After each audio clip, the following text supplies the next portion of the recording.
Hey everybody, how are you today? Welcome to September the 27th, Tuesday, 2022. Another fun day of trading. We'll see how things work out today. Welcome all from wherever you are. It's great to have you here. Appreciate you popping in. Hit the thumbs up button for us if you could. The Intact Insurance app Give our channel a little boost here to get some thumbs ups going. Appreciate that. Look, we're up this morning on the pre-market. No real surprise that we're up. 324 points in the Dow sounds real impressive, doesn't it? Sounds fantastic. Well, it's 1.1% pre-market indication. The question is, how deep is the buying underneath this, and how long will it last? I think we're into maybe a 1 or a 2 day improvement at best, because there are underlying problems here that are still to bubble up to the surface. We've gone through a couple of weeks of good selling here. Markets have backed off quite a ways, but we're not done yet, kids. I'm sorry to say. I was looking at the Dow Jones index itself, and I popped up a 3-month chart. I'll just show you this on my phone. This is a 3-month chart of the Dow. That was 3 months ago there. That was June, July. And this is August, the little rally we had. And there were actually analysts going, oh, we're out of the bear market. We're not in the bear market anymore. Technically, we've broken out. And so it was going to be good times. That didn't last, did it? And we're here now. We have lost not quite 5,000 points on the Dow since August 15th. This is the 6th week. This is like 1,000 points a week. Gone. We're going lower. We're probably going to go down another 2,000 or 3,000 more, probably the 26,000 range on the Dow. This is me, the old man that's sitting in a hotel somewhere, hiding in Calgary, giving you my opinion of what I think is going on. We have got negative earnings surprises to be released by a whole bunch of companies, including Dow component companies, NASDAQ 100 companies, and S&P 500s. Some of which, of course, are on all three indexes. We've got some nasty numbers coming out. I just read an article half an hour ago, and this is the kind of news you cannot believe this would have been released a year or two ago, but it's now okay to talk like this. This is an analyst talking about Bed Bath & Beyond, and saying that with all the moves they've made and all the reorganization they're doing and all the turmoil they're in, the analyst says, I see no direction for recovery and upside. I just don't see anything to tell me things are going to get better sooner rather than later, if at all, ever. I mean, talk about throwing in the towel.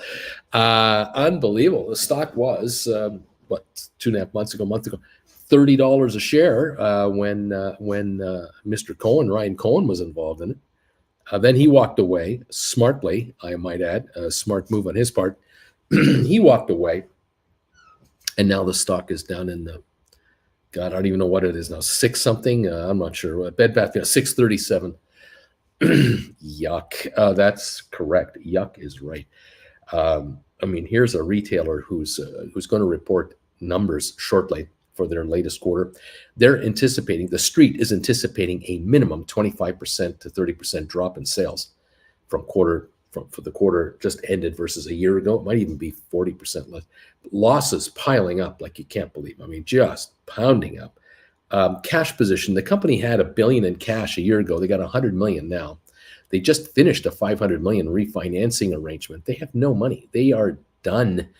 And they have no prospects of raising a lot more money here. How? No one's going to buy a bond. The stock itself is $6. What, you want to buy stock at $6? This stock's going to $1, and that won't last. Real trouble. I'm not saying every company in the market is going to have this problem. All right. Don't think I'm trying to push a fear story out there. I'm just trying to be realistic. We're going to have a number of corporations in the US, hundreds of them, hundreds publicly traded companies, that are all going to reinstate their financials. They're all going to reestimate and re-guesstimate kind of where they're at. And if they won't do it, and a number of companies, as you know, do not now give estimations. They just don't do it anymore. The analysts will. And some analysts are in-house, let's say, in-house analysts at large brokerage firms that are tied very closely to the company's stock, and they're like their fans, and they're going to be mild criticisms.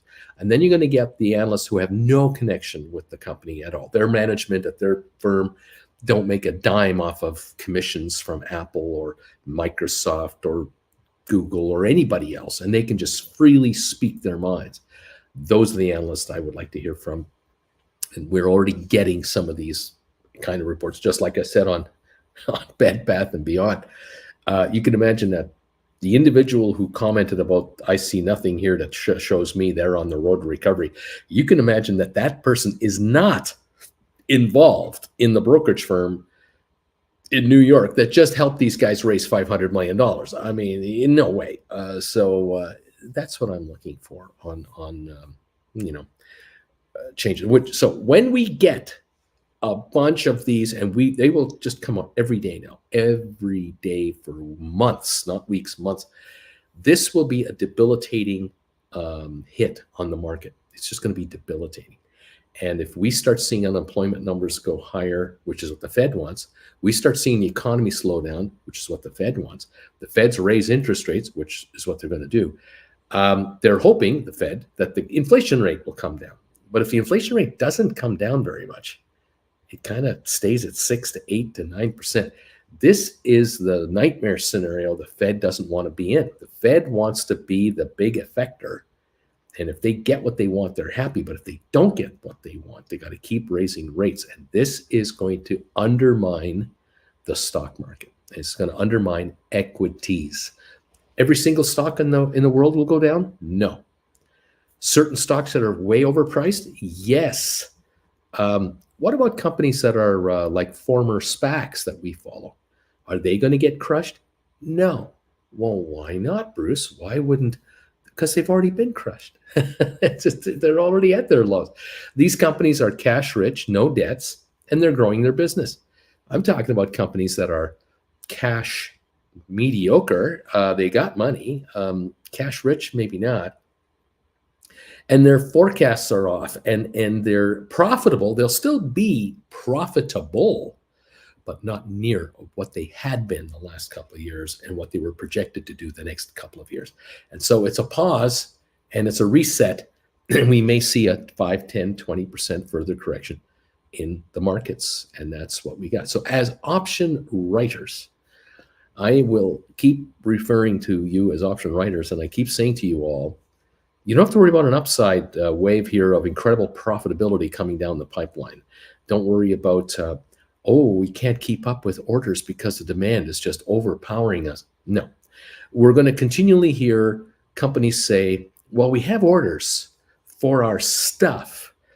But the reality is that we have our stuff made for us under license overseas, many thousands of miles away from our consumer, the American public.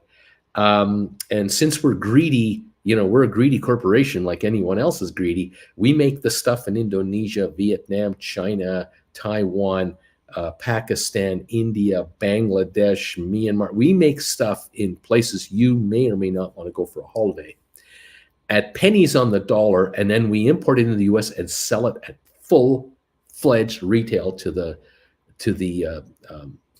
unaware American consumer that really doesn't realize that when they buy a Weber barbecue for $999 at Home Depot, it costs the manufacturer of Weber $80 to make it, $110 to make it.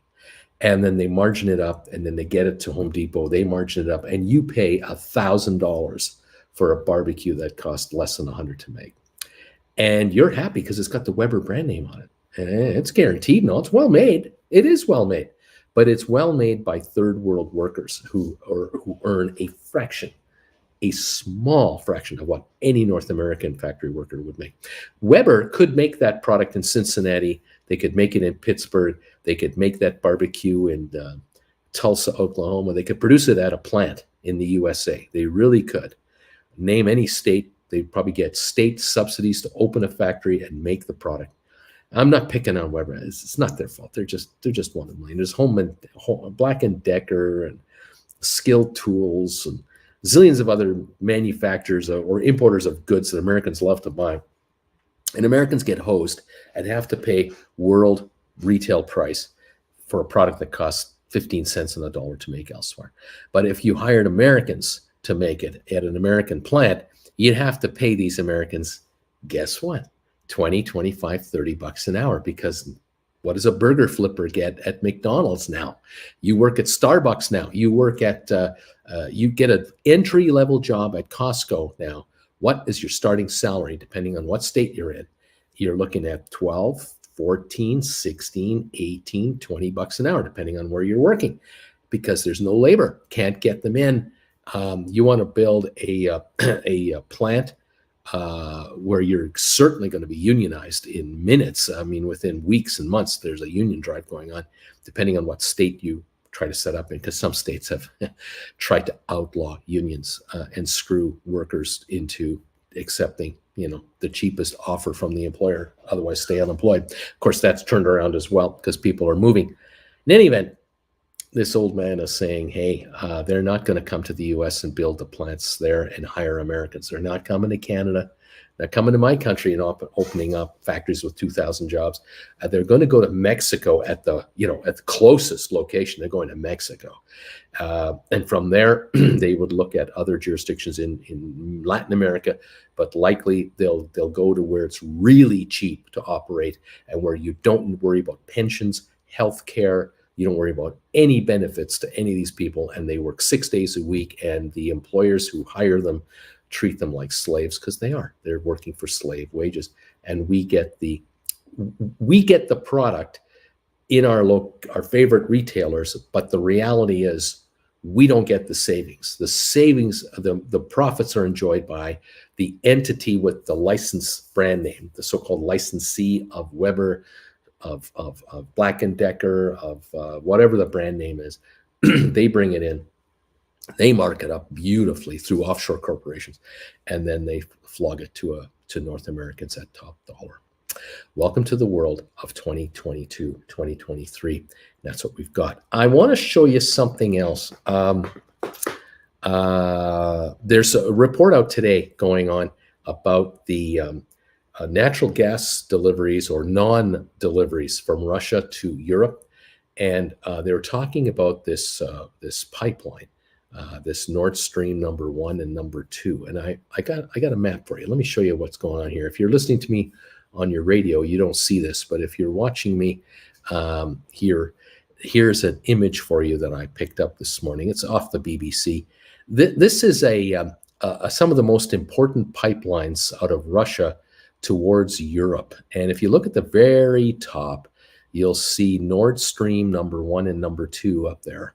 And those two pipelines run under the water, coming from Russia territory all the way to Germany. And these pipelines are monitored very closely all along the way.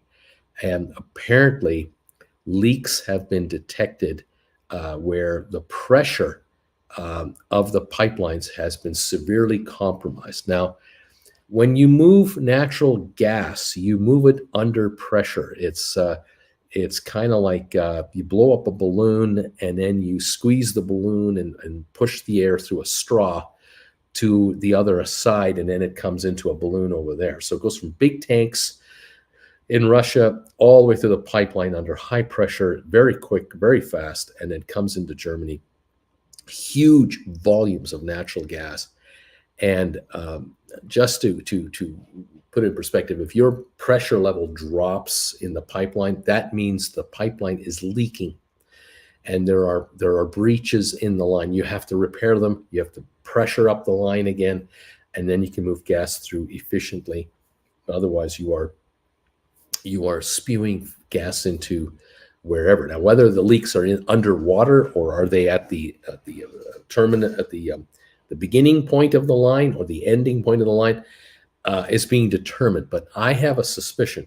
This is just this, again, this is the old man trying to tell you what I think is going on. In my opinion, there's sabotage going on all the pipelines out of Russia. And I have a feeling that as Putin steps up the recruitment drive for more soldiers to be thrown into the slaughter in Ukraine, more and more people in Russia are going, this is ridiculous. We're not entering a full-blown third world war over Ukraine. That's not what we're about here.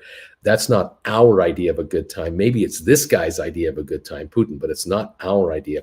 And there's more and more opposition building to this entire scenario because they are seeing themselves the hardship, the economic hardship that is being imposed on Russia. And so there's talk that a lot of internal opposition is building, and it's quiet opposition. And one of the ways to screw it up is if you can limit the amount of cash flow that the regime gets in, that limits them how much they can spend on everything they are spending money on, including soldiers, bullets, missiles, jets, bribes to officials, and secret police and judges and everything else. All the cronies of Putin. So restrict his cash flow, make it more difficult for him to be the guy he wants to be, and it can't be as aggressive as he'd like. And so the thinking is there's a lot of sabotage on the Russian side going on for those who are opposed to having Russia bring in any income from anywhere, period. Starve its own country out of some cash flow right now and change the regime. There's also a lot of talk, of course, that there's a lot of sabotage along the line outside of Russia. And again, it is if you were watching a Hollywood movie, you would be watching, CIA operatives along with other operatives from other countries, screwing up the line so that the line can't sell gas. And again, it screws up the Russia cash flow, but it is not sanctioned by any government because no way would any government want to admit that they are actually helping their own operatives to do this. You can't do that. So, just this old man speculating. Let's take a look at the other pipelines here. Look at them all. There are like 2 or 3 main lines on the very far right coming from Russia towards Europe. The top one there splits off, goes to the Nord Stream area. It also tries to go through Poland, Belarus, and first Belarus, then Poland, then into Germany, then ultimately UK, and down to the Netherlands and Denmark. The second line you'll see coming down, it comes through, looks like Ukraine. It then veers off into several directions, coming into Vienna, to Austria, I should say, Hungary, Austria, Czech Republic, Slovakia, and then Switzerland and Northern Italy. The third line near the very bottom, we barely see it there coming in. This third line is right over here. Get my finger there. See that right there? See that one right there? Right there. That line goes obviously through what looks like Ukraine. It also goes south under the Black Sea to Bulgaria and into southern Italy and so on. So you can see all these branch lines that are existing. And when everything is normal, this was 2019, 2021, everything was normal. This gas flowed from Russia over here. Over here and came over here to all over Europe. And people were getting gas, countries and regions were getting cheap natural gas from Russia in absolute bulk numbers like you cannot believe, because the Russians have got enough natural gas for all of Europe and itself, from all those oil fields. And then, of course, they have oil and they have pipelines for that. And they go in different directions. And this is how Russia is able to afford to keep its regime in power, because they control the money. The top oil and gas producers and exporters are Russian government owned. They used to be privately run corporations. Those executives have somehow mysteriously cease to exist, like Mr. Takagi in Die Hard. He won't be joining us for the rest of his life. They mysteriously fall out of hospital beds 10 floors to the parking lot below. It's incredible. I've never heard of people dying in hospitals in North America by jumping out of windows, but in Russia, this is common. A lot of corporations that used to run and control the oil and gas business in Russia have all been taken over by Putin's guys. And they're now private, but they're privately run by the Putin bribe machine. That's what's has been going on, and everyone knows it. Europeans know it. It's a open secret, and don't even try to do an audit of the books of any of these outfits. It's impossible to balance the books. It's impossible. But one thing they need pipeline availability through various countries to get gas from point A, the Russian territory, to the end customer. And anywhere along the line, if there's a breach in the line, there's a glitch, a valve doesn't work properly, pressure isn't quite right, it has to be shut down. And that's the underbelly that the Russians are discovering. They have the gas, they have the commodity, but they can't necessarily get the commodity to the final location in their control. They can't control that delivery. That needs cooperation. And right now there are a lot of knives out for Putin and his pals. And one way to get at this guy is just to mess with his business. And you don't need to even be on Russian territory to mess with this guy's business. It's quite fascinating. I'm surprised it's taken this long for this to come out. I would have thought that Ukraine agents from Poland, agents from NATO countries would have been already sabotaging a whole bunch of these systems to make it very difficult for Russia to export goods. And maybe it has been going on and we just haven't heard about it. Now we're finally hearing about it. So it's that silent war that's going on that we, behind the scenes, like I say, James Bond movies, you see it, but you don't see it in real life. And occasionally you hear little blurbs like I'm talking about today about what's going on. Most interesting. Anyway, that is revealing to me now. The thing is, Germany and France and the UK and England, they are paying a high price for this tactic of cutting off natural gas from Russia. They're trying to blame the Russians. You might notice in the media out there that the Germans are blaming the Russians for not bringing gas to the Germans for retaliation for supporting Ukraine. And the Russians are going, we're maintaining our line and we'll be up and running soon, but yet the line isn't up and running soon. And no one has an answer as to why that is until today, when we're finding out there's just all kinds of sabotage going on. The line is being screwed with. So Germany knows they're not getting any gas. They've known for months because they're sabotaging the line. They're involved with it. They're happy to do it. Oh, unofficially, of course, off the record. I mean, should you be captured, Jim, should you be captured by any forces, we will deny any knowledge of your existence. I mean, this tape will self-destruct in 5 seconds. We don't know who you are. Okay.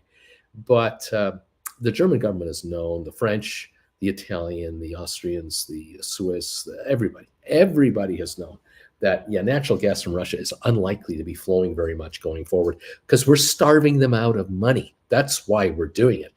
The problem is we have to pay the price on the other side, and that is we have to subsidize our citizens in the UK, in Ireland, in Norway, Sweden, Germany, all the EU countries. They have to subsidize the users of the gas with rebates and tax credits. And the UK announced this the other day, last week, $150 billion subsidization at £200 a month or something like that. This is going to cost countries billions and billions of dollars. But what they're saying is, this is the price we have to pay to keep Russia in line and starve them out of the Ukraine. We starve them out of the Ukraine by choking off their cash flow. And Europeans are still in total support of their government's position on the Russians and Ukraine, because they see the imagery of these cities in the Ukraine being completely obliterated, where the Russians target the hospitals, target City Hall, target all houses and apartment blocks rather than targeting soldiers. And they're going, we're going to let these guys off the hook for that? No. We're going to starve them out so they run out of bullets and missiles, and that they're going to have to retain their soldiers on their land to protect their territory rather than for them to be expansionary. And then we'll talk maybe then about reparations, about coming back into business again. And in the meantime, Europeans are paying the price for this kind of policy. Now, not everybody's on board, but generally speaking, they are. Interesting, isn't it? Very fascinating what I hear going on out there. For you guys, I was mentioning on the Gold Bagel show, I mentioned something today on the alert show. Here's the Gold Bagel member thing right there. I wanted to throw this idea at you guys, that all of you, now that you're all here, to kind of keep this in mind. You are always asking me all the time. You guys are always asking me, should I write on SoFi? Should I write on SoFi? The shares are, $5, $6. Can I write options on SoFi? When should I write options? And I hear from you, and you guys tell me, well, yeah, I wrote like 30-cent contracts and I bought them back at 21 cents. Or I wrote them at 18 cents and I bought them at 11 cents. And I wrote enough of them to make it worth my while, and blah, blah, blah. And I'm going, yeah, fine, no problem. It's cool. But then others of you are saying, well, what other stock can I write options on? I really don't want to try to make a living off of writing options on SoFi right now. I want SoFi to, grow and become larger, which it is, and it will. And there will be a time where the shares are $15 and $20 a share, and I will write options up there. And instead of bringing in 15 cents profit, I'll bring in $1.50 profit in a month, all the stock I have, and that'll be great. In the meantime, Bruce, what can I write options on that I can live off of? I need to make income. I need to make like real serious money. What can I do? And I want to be involved in a stock that isn't being held up because of perhaps pipe investor problems and this guy Chalmuth, whatever his name was, and the SoftBank guys. I don't want to be affected by these people with my investments. I want to be involved in Dow 30, S&P 500, NASDAQ 100, solid stocks, companies that make money and are large. Now I want to write options on those. What do you suggest I do? Give me an idea. And I came up with an idea this morning. I said, look, there's a lot of you out there who are buying 100 shares of SoFi at a time. And I don't mind you doing it at 5 something a share. I mean, close to 508 last night. What's wrong with buying SoFi at 508? Nothing. And then you're saying to me, well, I'm going to write options on it now. I'm going, okay, but you're not going to get $2 a share option unless you're writing a 2025. You want to write an option for next month, the month after, pennies are what you're going to bring. But yeah, sure. But then I came up with a thought this morning that went along the line of like this. I said, why don't you consider, instead of spending $500 or $600 on 100 shares of SoFi, why don't you spend $500 or $600 or $700 and buy a deep in the money contract on a stock like HBQ, NASDAQ, or Pfizer, and write poor man covered calls against those? Because you're not writing a poor man covered call on a $7 investment.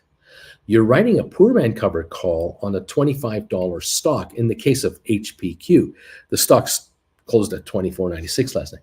You're writing a call against a $25 stock, and you happen to control and own a contract that's maybe a $20 exercise contract, good till 2025, something like that.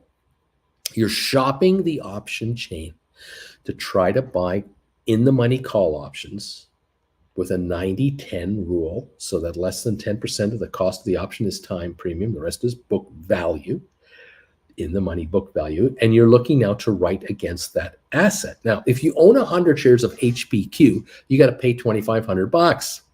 If you can buy HBQ contracts for, say, $700, you control 100 shares, you can write a call against that. So theoretically, if you have $2,500, you could probably buy 3, maybe 4 in the money contracts. Some of these might be $650, but I'm going to guess 7 each. You'll buy 3 for sure, and you're going to write 3 contracts at a time for $2,100 or whatever it is.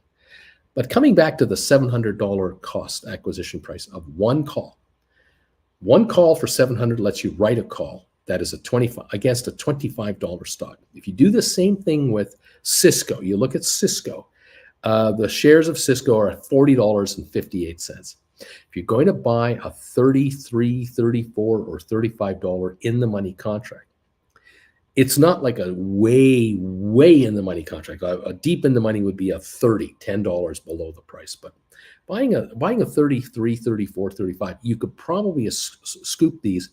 Let's say you did scoop one for $700. You're now writing a call against a $40 stock that cost you $700 to get into. What's your return going to be? And here's my mentality on it. If you're going to write a $41 or a $42 call on Cisco, and it's going to be a 3-week call in time, the objective is I'm going to write a call that's got maybe 3 to 4 weeks of life on it, but I'm going to buy it back in about 2 weeks from now as it depreciates back. Can you scoop maybe 50 cents net depreciation on an investment like this? Shop in the option chain, you may just find that contract. If you did manage to scoop 50 cents a couple of times a month on a Cisco contract or Pfizer or HBQ, that's $1 a month on a $7 contract that you bought. Now, you can't get $1 a month on SoFi right now. You spend $500 and whatever dollars for 100 shares of SoFi and write a call against it, you're not going to make 50-cent profit every 2 weeks on SoFi. It doesn't have the premiums. It doesn't have the weekly contracts. There's all kinds of limitations, restrictions. The same can be said for any of the other SPACs we follow. Obviously, we're talking here about Rocket Lab, or we're talking about ME, Matterport. You're not going to be able to get these kinds of dollar a month returns on options because the shares are too cheap. The shares themselves are the buy, and you buy them and average down and then go from there. If you're buying ATIP and you're buying Spire, we know what to do. You know what to do. You buy them and write those 250 contracts good for January 2025 on ATIP, buy more ATIP and leverage them up. Yeah. But on Spire, we're all wondering if it's going to go back to $6, $7, $8 on the next financial report coming out. Well, that would be great if we could buy 100 here or 100 at $6 or 100 at $7 and write $8 contracts. But are you going to clear $1 a month on the contracts? And can you write contracts for 3 weeks and buy them back with a week to go? Probably not. And that's the difference between playing that stock for option premium versus playing against some of these larger cap corporations. I mean, if you're writing calls against Cisco, I mean, you're talking a hundreds of billions of dollars in market cap of corporation. This is a huge company. You're not speculating on whether it's going to be delisted or not, or can it go up $1 in the next month or two or not. I mean, this is another level of stock. $166 billion market cap corporation. You want to, the game is, the objective of the game is you're trying to bring income in to your portfolio by being an option writer. A number of you want to quit your day jobs and you want to replace your paycheck at work with revenue from stock you have or options you have in stock that you're following. And you want to quit your day job sooner, you're going to have to use the poor man covered call method to do it because of the leverage it offers you. If it's possible that instead of spending $4,500 or $4,000 on 100 shares of Cisco, you spend $4,000 and buy 4 or 5 in the money contracts on Cisco, you're writing 5 contracts instead of 1 contract. Now we're talking, because if you can pull out a 50-cent profit on 5 contracts, that's a $250 profit. You're doing that twice a month. That's $500 a month income. from an investment of $4,000, bringing out $500 a month. That's good revenue on a very senior conservative company. Again, we're not talking about a volatility machine that goes up and down, could gain or lose 20% of its value in a week. We're talking about a very conservative, solid entity. I'm talking to people out there who are looking for a conservative way to build investment, to build revenue, but also sleep at night going, are they going to be delisted because they can't pay their filing fees? Or are they going to be affected by SoftBank because SoftBank has to sell 20 million of their shares? Cisco isn't in that league. Pfizer isn't in that league. HBQ, same thing. All right. So think about it. You have, instead of $4,000, you've got $12,000. You're now picking off 15 contracts. You've got 15 deep in the money calls, ballpark, and you're writing 15 calls at a time. This starts to add up. You don't need $2 million to quit your day job. You don't need $1 million under administration to quit your day job.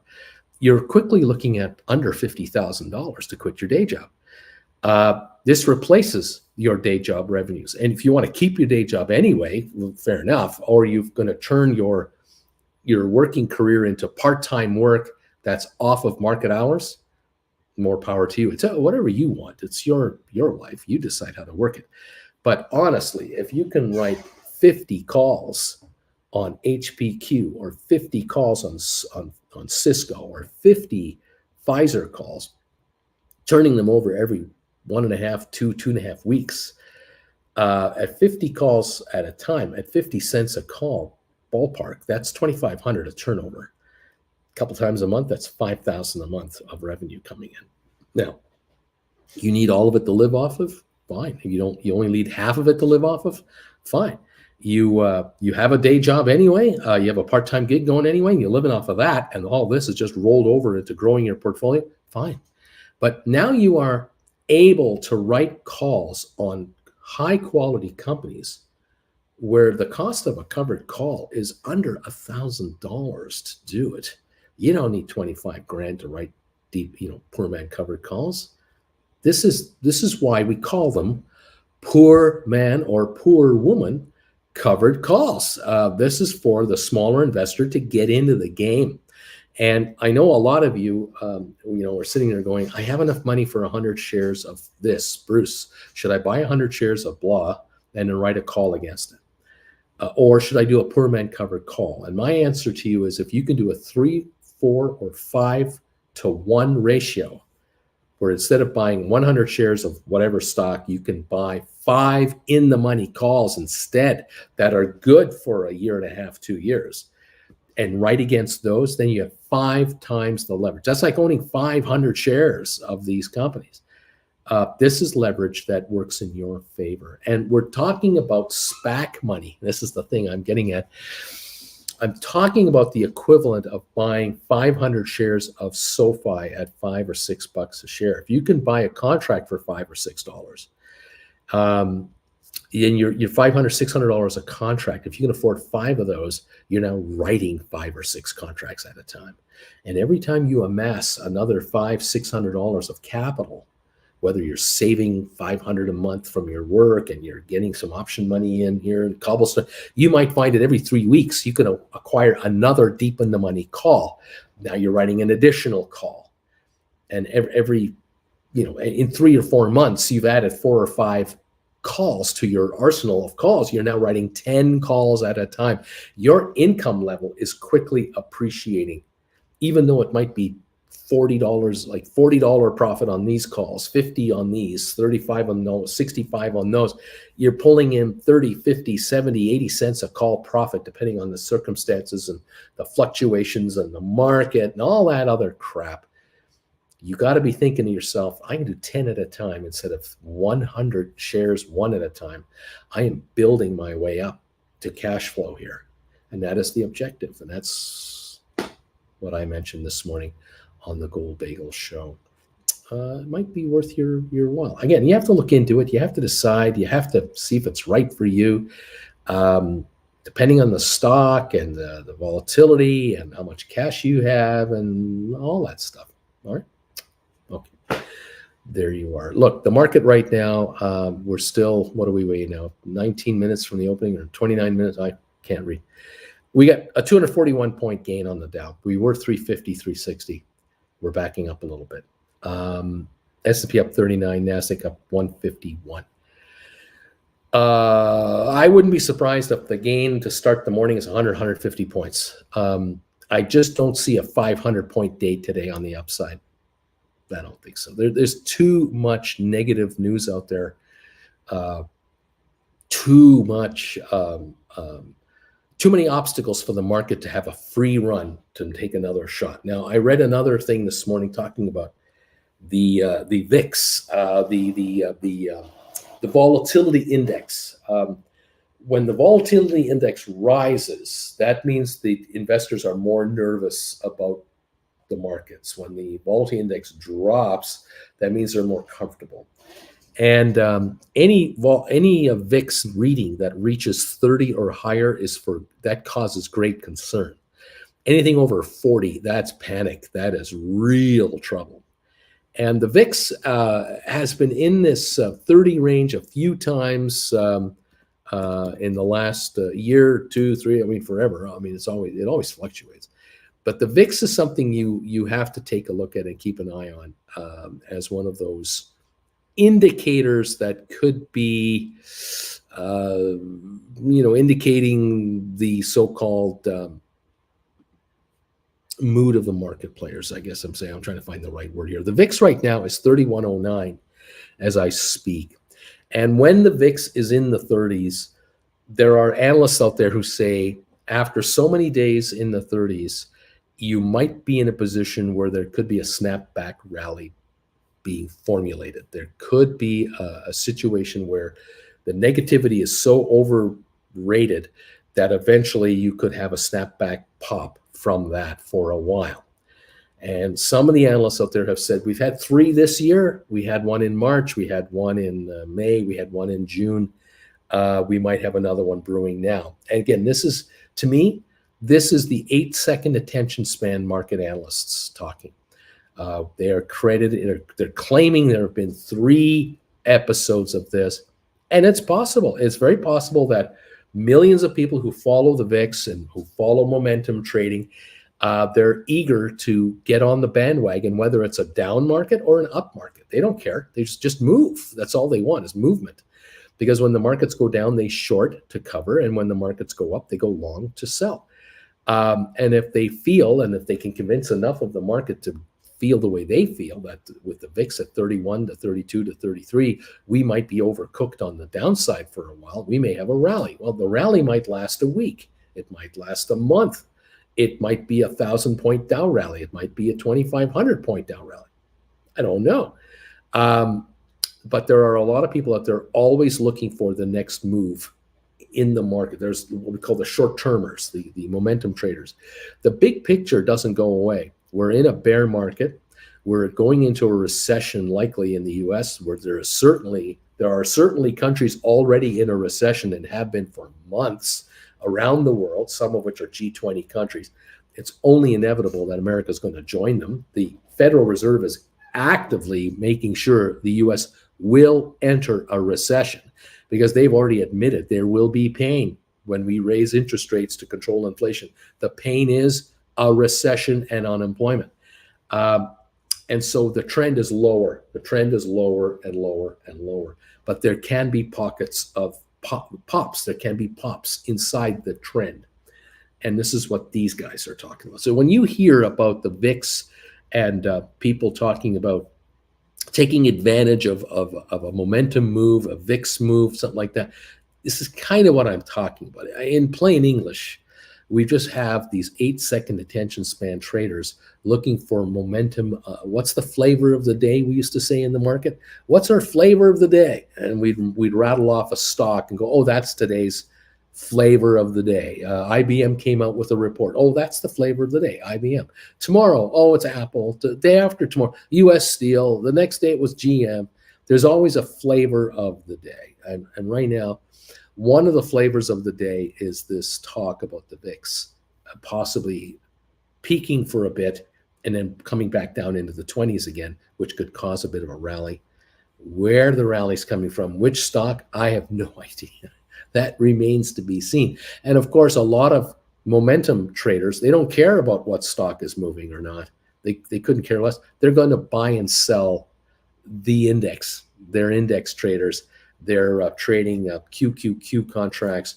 They're trading all the indicators that move markets. Index funds. They're playing options on index funds, options on QQQs, and so on.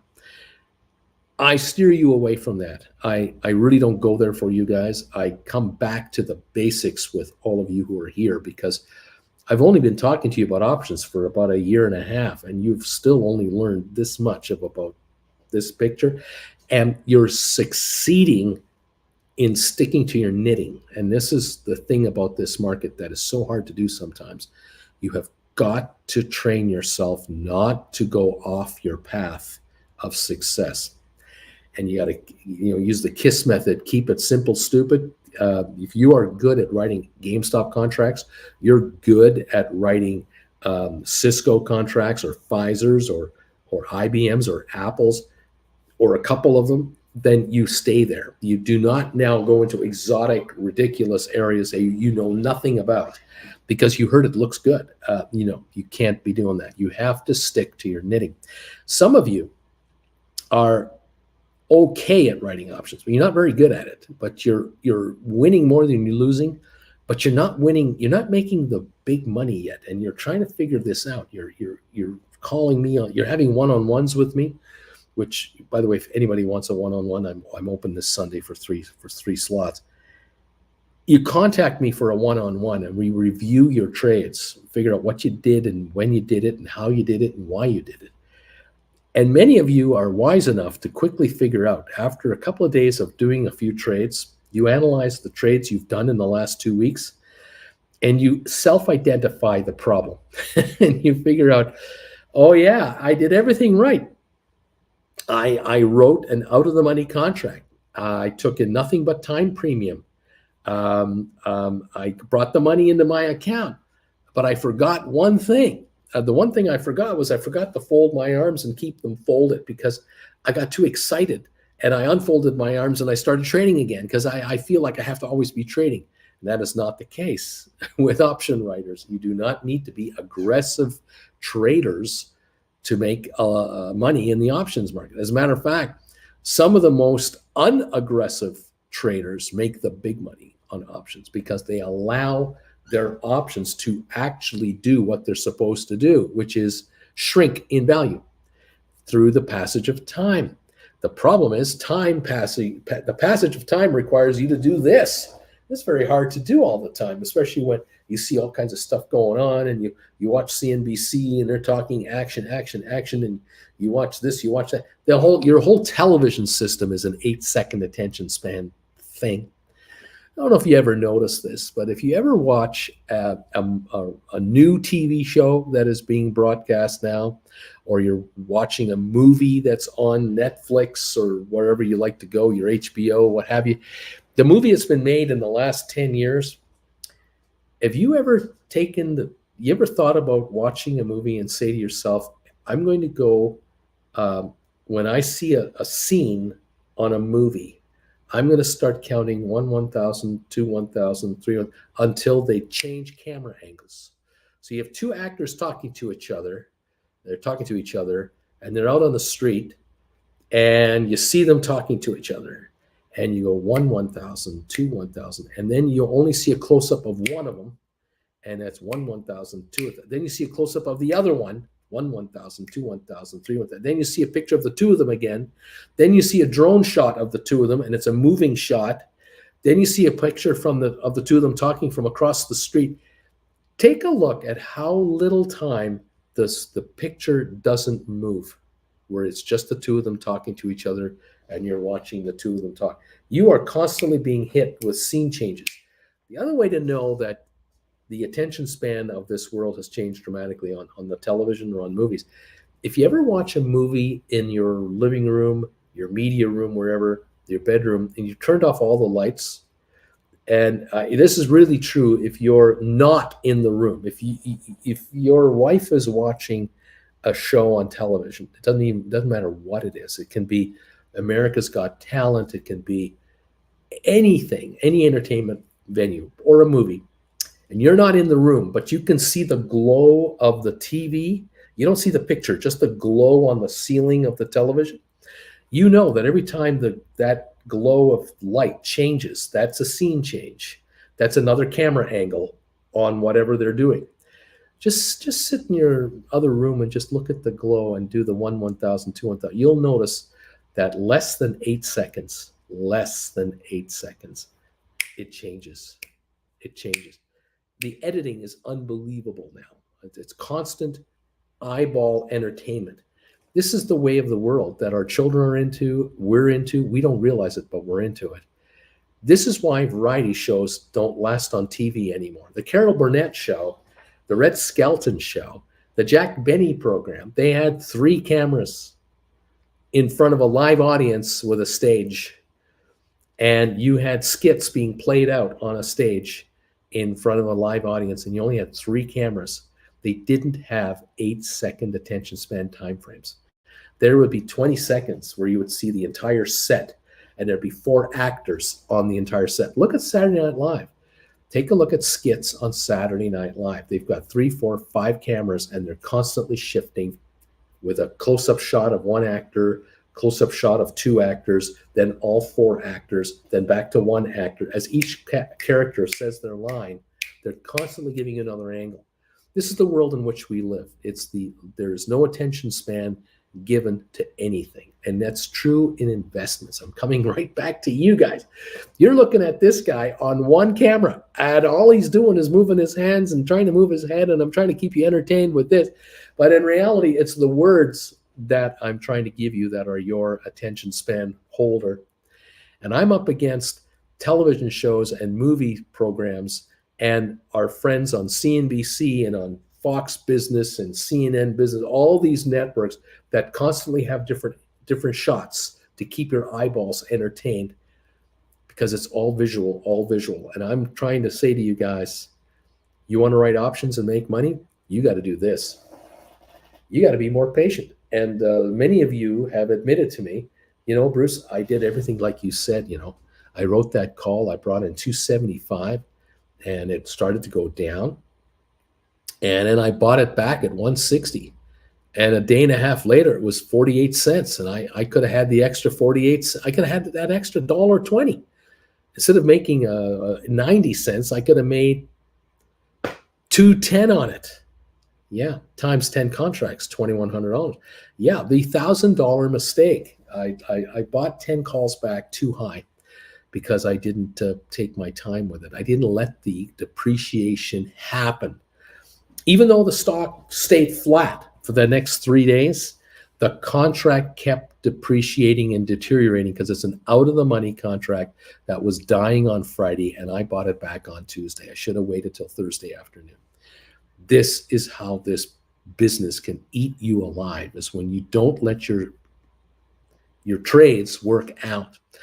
In any event, you've got an idea here of what we're talking about today. There's lots to think about. I want to say thank you for joining in here and joining us and following us. I hope you're having a good morning and you're going to make a ton of money today. Thank you for the thumbs up so far. We have 133 thumbs ups in the bin. I think we opened in 5 minutes. If you can hit the thumbs up for me, please do it now. Let's get this show close to 200 thumbs ups if possible, so I won't have to keep begging you for it. Thank you all so much for your support of this channel and following me here from this secret location in Calgary. What can I say? Thank you all. What else is going on? Noticing oil up 167 now, not much going on there. And just also noticing that businesses like airlines, hotels, restaurants, still suffering from worker shortages. That is still ongoing as we speak. I see it here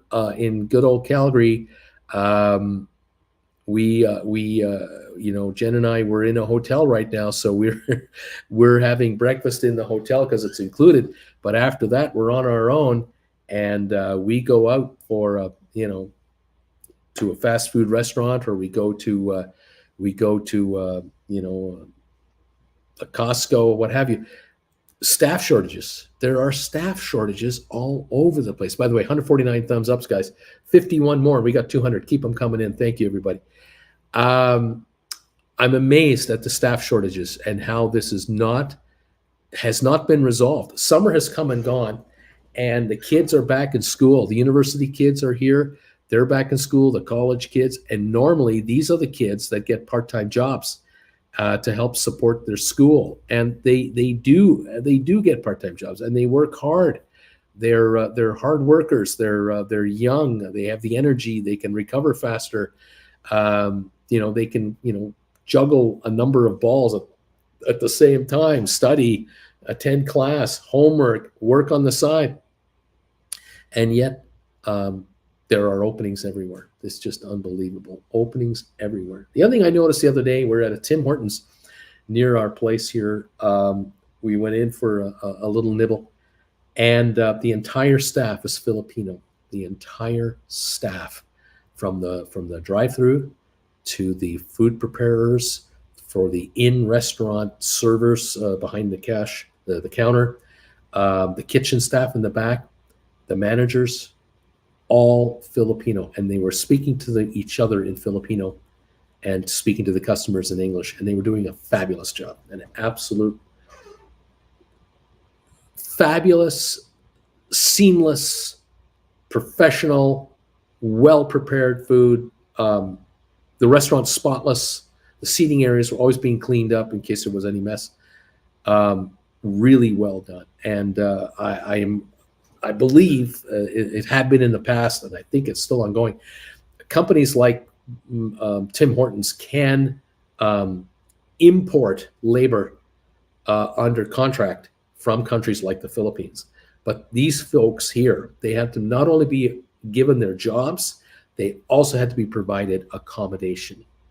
That's part of the contract between the government of Canada and corporations like Tim Hortons to bring people in. And so this particular Tim Hortons at one time, 20 years ago, would have all been local residents around here would have been running it with your full-timers and your part-timers.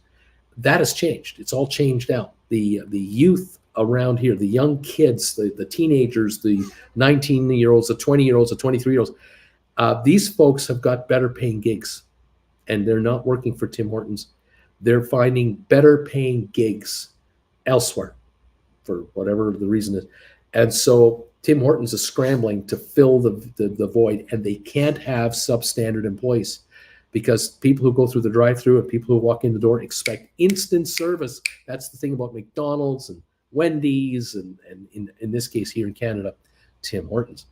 And so they found the solution. They literally bring in thousands of employees across the country to fill the gaps. And these folks don't get a second job on the side. They're not here to get a university education at the same time. They're full-timers. They're full-time employees under contract.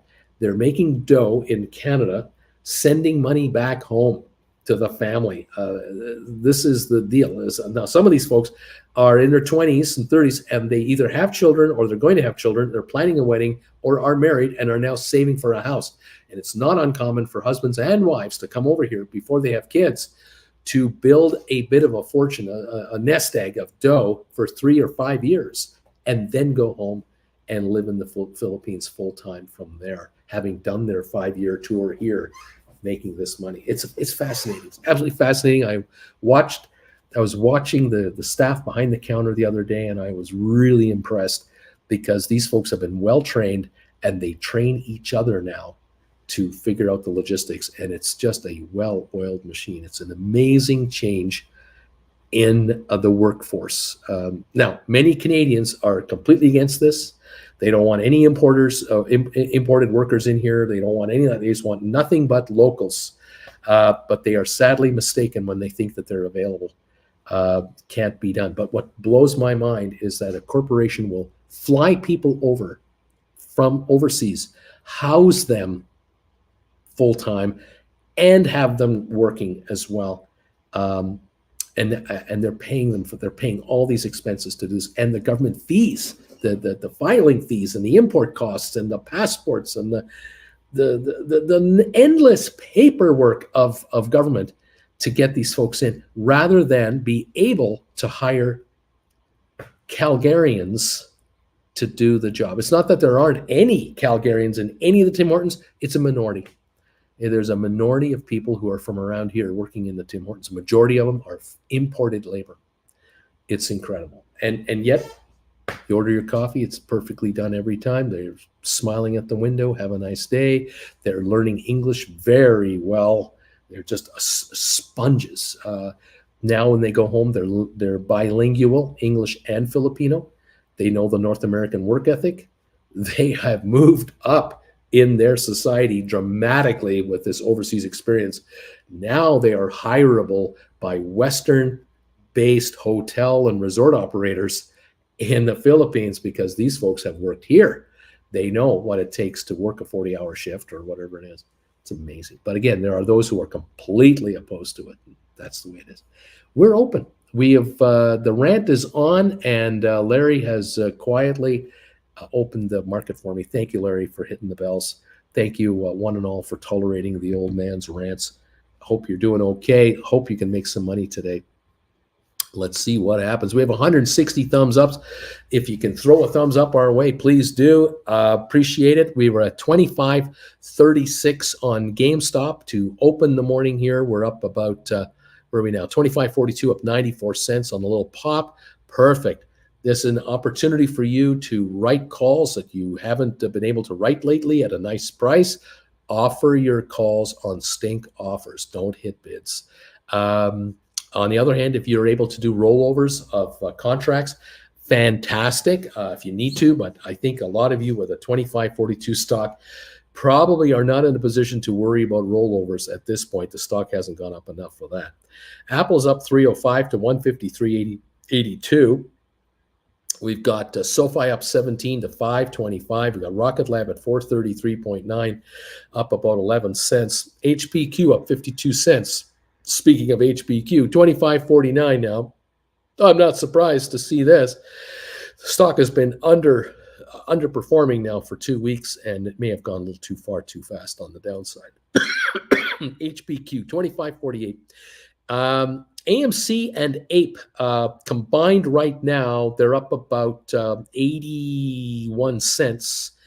But if you add the price of the AMC common stock to the price of the AMC preferred shares, these units are barely, not even $11. They are in trouble. And of course, the company's trying to offload Ape preferred shares for cash. They're trying to sell Ape preferreds. And I'm not sure how well that's going to go, but time will tell. We'll see. I'm sure we'll hear about it as time goes by. ME is down a nickel. Matterport is up a dime. ATIP seems to be up about almost 6 cents to 102 almost. SmartRent 236 up 12. Spire is up a penny at 116. Cyxtera is unchanged at 429. Bed Bath Beyond up 31 cents. Tesla up $10 to 286. Tesla is interesting. If it can get into the 290 range, there might possibly be an opportunity for rollovers on any of you who have written 280s or 85s. There might be a chance where you buy your 280s and write 285s or 290s for a little longer in time. But Tesla's got to move a little further. This $10 move is just a typical, one-day thing. This is like a $28 stock going up $1. That's all this really is. But it's a $286 stock, up $10. Pfizer is up 49 cents at 44.32. Boeing is up 2.39. Cisco's up 76 cents. I'm waiting for Cisco to turn around a little bit. It's oversold. Twitter's up a dime. Home Depot is up 560. Carvana up 192. Robinhood up 40. Vanik Vector's up 430. little relief rally there. IBM is only up $1. It's not up $5. It's only up $1 to 123. Microsoft up $3.40 to $240.88. Goldman up $3.49. It's taken a beating lately. It's still only at $2.98. Google up $1.20 to $100.07. Amazon up $2.58. Meta Platforms up $2.27. BlackBerry up 14 cents. Royal Caribbean at 46.28, up 2.24. Target up 2.99. JP Morgan up 70 cents. Costco's up 6.45 at 4.86, still overpriced. Walmart up $1.32. Nvidia up $4 to 126.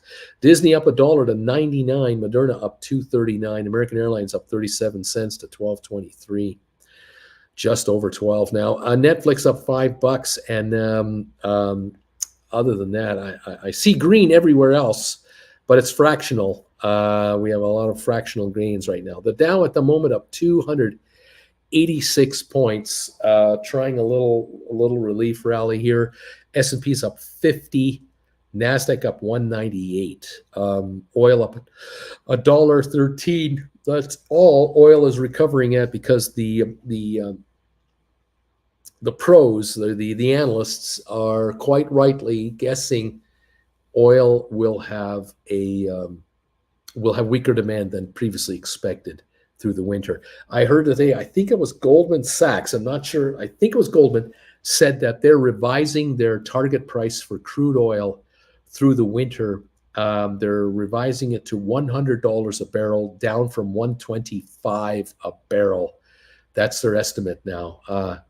So interesting how that happened. I had heard estimates as high as 150 a barrel by the real promoters, the guys really trying to run this thing. They're saying, 150 barrel for sure. Now even one of the larger firms in New York is saying maybe 100. Right now we're at 77, 80. We're not going anywhere. I don't even know where 100 comes from. Anyway, there you go. That is the story right there. And I appreciate you being here. Thank you for popping through, and nice going. Pulse is saying, Pulse Guitarist here. Hang on a second. Let me get this through here. I've got to get my act together. Sorry, folks. Kind words. Pulse. Uncle Bruce, you're way more entertaining and engaging and substantive than TV subscriptions. You keep my attention, and you've got 3 kids under age 5 and full-time work you're competing with over here. So, thank you very much. Constant Uncle Bruce says it's a good idea to take advantage of the crush of British pound. EWU ETF just fell off the cliff with a 5% yield. I don't think we're done. Sorry, folks. I don't think we're done. We're going to get interest rate rises from the Bank of England. Yes, they will try to defend the pound to some degree. But you have to understand something about the pound. It might be off 25% in the last little while, but all other world currencies are off 20% against the US dollar, because it isn't the pound losing against everything. It's the pound against the dollar that we pay attention to the most. And the pound and the euro have dropped together against the US dollar, just more for the pound than the euro. The Canadian dollar's dropped 14% in the last few weeks or so. That's overcooking it as well. The peso, the Chinese yuan, the yen. I mean, the government of Japan isn't even defending it to any great extent.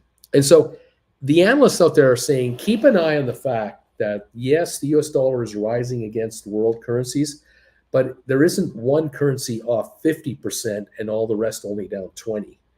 The British pound, as bad as it has been, is worse off than others, true, but not double what others are down. And so I'd be very careful about that. There is no doubt that the UK economy is suffering.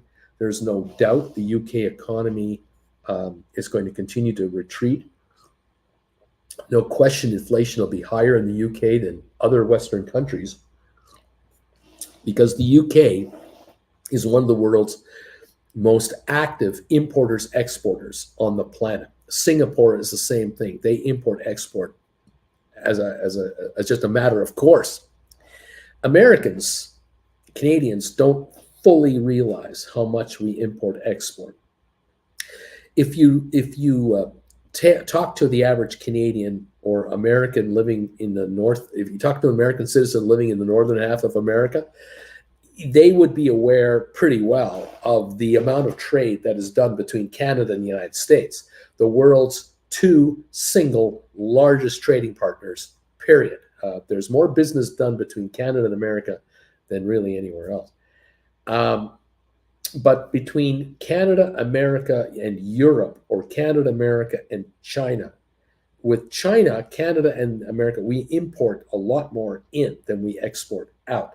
Although Canada is better off at it than the United States is, because Canada is known as a raw materials exporter rather than finished goods exporter to China. And China needs a lot of timber, metals, grains, foods. Canada supplies it. So China imports a lot of stuff from Canada. Where Canada brings in from China, forks, knives, and spoons, and electronic stuff, and clothing, and yeah. But in America, it's at least a 10-to-1 ratio. $1 goes from America exports $1 worth of stuff to China, but it imports $10 worth of stuff back into the U.S. I think Canada, it's 1-to-3 or 1-to-2. It's not that. It's nowhere near as crazy. Europe.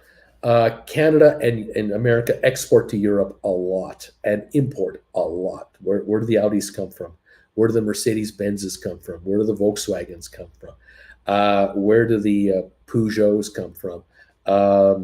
All the clothing, the high-end bags and watches, and yeah, we're importers from Europe, and we're exporters to Europe. The problem is now Canadian dollar and the American dollar are higher against the euro currencies, but the American dollar is much higher than the Canadian dollar is, because the Canadian dollar has been slumping against the American dollar. Advantage Canada, because Canada is able to export to the UK for cheaper than America can. So the UK will buy wheat from Canada versus the UK, or will buy a Canadian-made product in Ontario, Quebec, Western Canada over American-made product, because it's 14% cheaper in the last year alone, just on currency fluctuations. UK buyers are smart buyers. They're not stupid. But there's a point where you still have to import from the US certain things that you can't import from anywhere else. And that's the problem for the UK. Same with the euro. The euro has risen against the pound, or the pound has depreciated against the euro. And that trade relationship, on the one hand, the optimist will say UK's goods going into Europe are cheaper because of the currency. But the pessimist will say everything the Europe that the UK imports from the EU is costing more because of the loss of value from the pound to the euro. And they're right. They're both right. And now with the UK government making a stimulus package, which is a tax cut to individuals and corporations, and subsidizing UK residents and businesses with energy stability. This is a huge guarantee by the UK government to its own citizens that we got your back. The problem is we have to now borrow money internationally to cover this commitment to you. And because our pound is so much lower, we are going to be owing dollars to investors, not pounds. We owe them dollars, and we're paying higher interest rates for the money. So it's going to cost us more to do this, but we're going to do it nonetheless. UK can borrow all they want. The Western world will be more than happy to lend the UK all at once. It's not a problem. And we'll see how this all works out. Thank you, everybody, for popping through here. Good morning from Olivia. Good rants. Help to understand the political and economic climate. Thank you, JR. Appreciate it, guys. We're up 354 on the Dow right now. Let's see what's going on. Here we go. Karen, I'm a part-time pharmacist working for a temp agency, and I only choose the shifts that I want. I have lots of time off to trade options. This is a beautiful world, Karen. It's a beautiful world when you can do this. That is nice. That is nice. Fantastic. Yeah, the elephant skit, Farmless. The skit where Tim Conway describes the Siamese elephants. One of the greatest skits of all time. I think there's a video out there that's about 6 or 7 minutes long. And they have two versions of that skit: the rehearsal, the dress rehearsal, and the actual taped version. And you can see the entire. You see the first one and the second one after the other. Hilarious. I mean, just hilarious. I highly recommend it.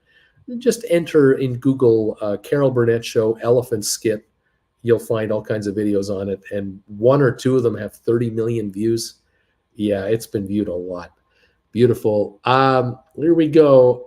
Let's see. Credit Savage. Uncle Bruce, I sold 20 $12.50 Matterport covered calls in May. They expire January 2024, and those are now at 45 cents each. I'm up over 60%. Should I buy them back and wait to sell tens, or should I wait a few more months for even more decay? You can't go wrong either way. I mean, you're a winner, chicken dinner, any way you want to go. Even though the shares are up 8 cents today, it makes no difference on your profit margin. I would say, though, that from 45 cents to 30 cents on these current contracts, you're going to need months of time to go by, or a dollar drop in the stock to have it happen. So, locking in this gain, you're not in danger of losing it. The question is, do you lock in this gain and now start looking at the tens as your next move? That might be a way to go. All righty. What else is going on here?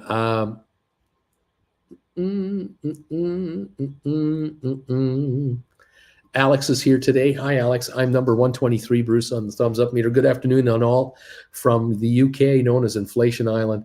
I'm on the phone sorting a new fixed mortgage rate right now. The best case scenario, I'm going from 1.49 to 3.54, and you're going to want to lock that in as soon as you can, because you're not going to see 3.54 very long. That's going to disappear. That's going to be 5.54 in the next 90 days or sooner. Get it done. Interesting.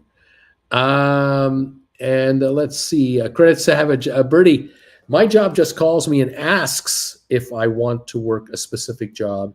And unless it's 4 or 5 racks for the week, I don't take it. So it's got to be top dollar. I choose when I work and and I walk away as soon as I'm done. Nice going. Absolutely nice going.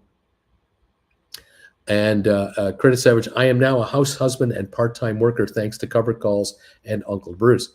I work just to make money to buy more shares since the main breadwinner is my wife. I take off months at a time, and I just do covered calls for a living. That's all I do. Beautiful. It's good stuff, my friend. It's good stuff.